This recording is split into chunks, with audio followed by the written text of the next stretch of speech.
N'hésitez pas à liker la vidéo si elle vous plaît et si vous êtes nouveau sur la chaîne, n'oubliez pas de vous abonner et d'activer la notification pour ne rater aucune de nos prochaines vidéos. On commence.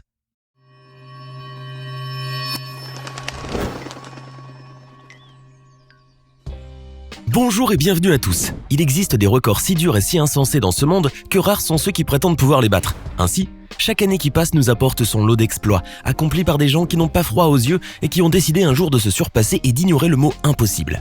Alors installez-vous très confortablement, car aujourd'hui nous allons à la découverte des 10 records du monde que personne ne pourra jamais battre.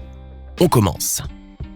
On dit que l'homme adroit a de l'esprit au bout des doigts. Ce proverbe s'applique si bien à Xi Guizhong qu'on croirait qu'il a été créé pour lui. En effet, ce Chinois n'a pas seulement de l'esprit au bout des doigts, mais aussi bel et bien une force herculéenne qui lui a permis de battre un record du monde pour le moins éprouvant. Ce jeune athlète a en effet effectué un total de 46 pompes sur un seul doigt, son index plus précisément, afin de ployer finalement suite à l'effort titanesque qu'il a dû déployer. Alors que la plupart d'entre nous utilisent ce doigt pour montrer quelque chose ou quelqu'un, le jeune Chinois lui l'emploie à battre des records du monde, car en accomplissant les 46 pompes sur un doigt en moins de 30 secondes, il a battu ainsi son précédent record qui était de 41 sur la même durée. À coup sûr, Xi Guizhong est la dernière personne sur Terre que vous aimeriez voir vous indexer. Il faut avoir bien du souffle pour battre le record du monde de Hunter Ewen. Ce natif du Colorado, aux États-Unis, a en effet établi le record du monde de ballons de baudruche gonflés en 1 heure en soufflant dans pas moins de 960 ballons, les gonflant vraiment à bloc. Un véritable exploit digne des 12 travaux d'Hercule, mais il faut savoir qu'Ewen n'en est pas à son premier record puisqu'il avait battu le même en 2011 en gonflant 582 ballons. Donc il s'est exercé longuement et a accumulé ainsi de l'expérience. Néanmoins, il a aussi quelques petits secrets. Ainsi, il aurait appris auprès d'un ami chirurgien la meilleure façon de faire un nœud rapidement afin d'attacher les ballons gonflés le plus vite possible. Le gonfleur vivant a aussi bénéficié de l'aide de sa femme, scientifique de son état, qui lui a suggéré la meilleure technique possible afin de ne pas avoir le tournis ni s'essouffler durant le gonflage intensif. Ewen assure que l'astuce serait de souffler dans les ballons avec les poumons vides, car le contraire est plus dur et plus néfaste à la longue. Il est certain que malgré tout son savoir-faire et ses compétences, la tâche était pour le moins essoufflante et le résultat vraiment a coupé le souffle. Si vous vous êtes déjà essayé au yoga, vous savez probablement qu'il y a des positions qui sont fort peu confortables et le gainage en fait assurément partie. Cet exercice qui permet de renforcer les muscles abdominaux et dorsaux est en effet très ardu et nécessite une endurance hors pair de la part de ceux qui la pratiquent. Mais si les sportifs les plus assidus résistent à peine quelques minutes dans cette position, certaines personnes ont battu tous les records d'endurance. Dana Glowacka, une Canadienne, professeure de yoga, a ainsi pu battre un record mondial en pratiquant un gainage qui a duré pas moins de 4 heures et 20 minutes. Cet exploit fut réalisé devant témoins et a été homologué par le livre Guinness des records où l'on peut visionner le film en accéléré de la femme endurante. Soutenue par son fils et par son entraîneur, Dana a pu tenir le coup et a même passé la plupart de son temps sur son smartphone, probablement en train de jouer à Candy Crush. La classe. À un âge où ses semblables sont prostrés atteintes d'arthrose et rechignent à faire le moindre mouvement brusque, Betty Gotthard, une américaine de 85 ans, effectue elle des acrobaties époustouflantes. En effet, Betty est une trapéziste professionnelle en activité, considérée d'ailleurs comme la plus vieille trapéziste au monde par le livre Guinness des records. Et ce, le 1er juillet 2017 alors qu'elle avait 84 ans. L'inspiration de Betty provient de son enfance lorsque ses parents l'ont emmenée au cirque à Kansas City et qu'elle a vu des trapézistes pour la toute première fois. Cependant, ce n'est qu'à son 78e anniversaire, lorsqu'une amie voulant lui faire un cadeau original lui a payé des cours de trapèze, qu'elle s'est lancée. Et devant l'incompréhension et l'étonnement de tout le monde, cette mamie a persévéré et grâce à un entraînement régulier, elle a finalement pu réaliser son rêve d'enfance. Aujourd'hui, les gens sont inspirés par l'histoire incroyable de Betty, à commencer par son propre entraîneur qui a découvert grâce à elle qu'il n'y a pas d'âge pour s'amuser et réaliser ses rêves. Avant de continuer, il est temps de répondre à la question du jour et aujourd'hui, il s'agit de culture générale. Combien de temps a duré le plus long match de tennis au monde, opposant les deux joueurs John Isner et Nicolas Mahut? Est-ce option A, 5h30, option B, 8h05, option C, 11h05? Réfléchissez bien et écrivez ce que vous pensez être la bonne réponse dans les commentaires. Réponse tout à l'heure, avant la fin de la vidéo.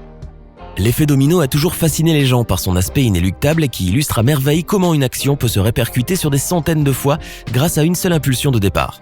Cet engouement pour l'effet domino se traduit la plupart du temps par de grandes démonstrations savamment mises en scène. Celles-ci offrent un joli spectacle de milliers de dominos qui s'écroulent les uns sur les autres dans une incroyable réaction en chaîne.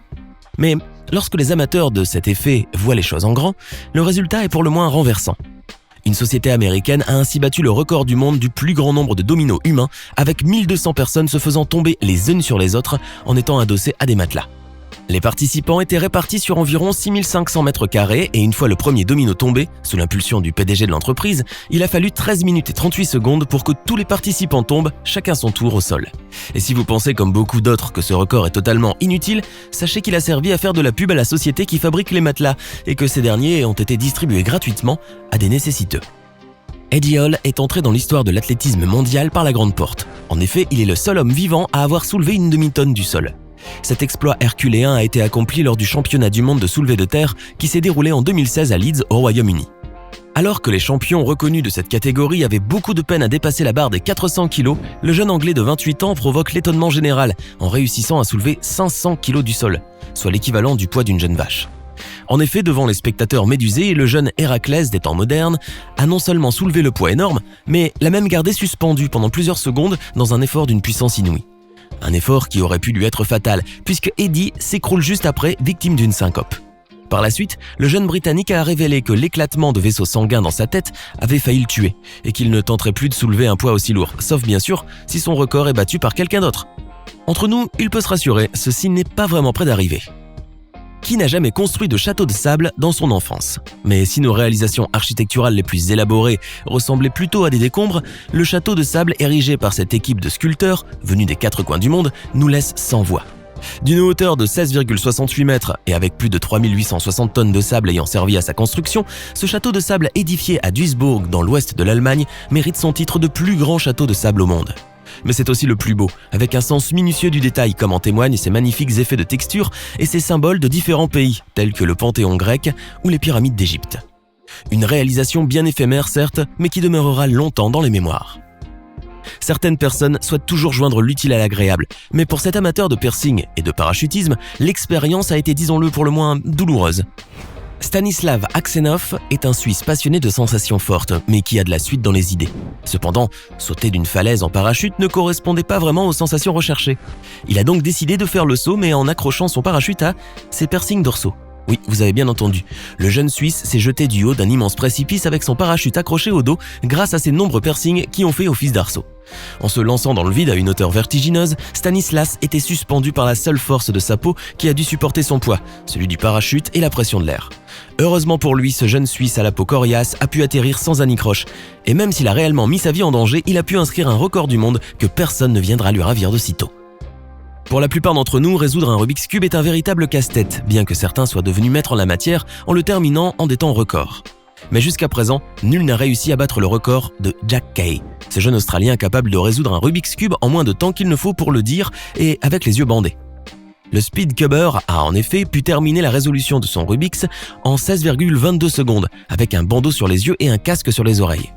Dans la vidéo qui a enregistré son fabuleux exploit, on voit le jeune homme faire tournoyer le cube multicolore à la vitesse de l'éclair avec ses doigts agiles avant d'aligner toutes couleurs et battre ainsi un record du monde dûment homologué par le Guinness Book. Gageons que la prochaine fois, il s'attaquera à un nouveau record, peut-être celui de résolution du Rubik's sans les mains. Alors que pensez-vous de ces incroyables records? Lequel d'entre eux vous a le plus impressionné?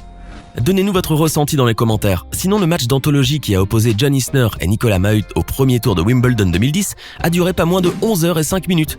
Et reste jusqu'à présent le match de tennis le plus long de l'histoire. J'espère que vous avez été nombreux à trouver la bonne réponse. Ce n'est pas fini. Envie d'en voir plus? Regardez tout de suite une vidéo insolite, pleine de séquences incroyables et de découvertes inégalables sur la chaîne Eureka. Eureka est une chaîne consacrée aux listes insolites qui publie plusieurs fois par semaine des vidéos incroyables sur des sujets inédits.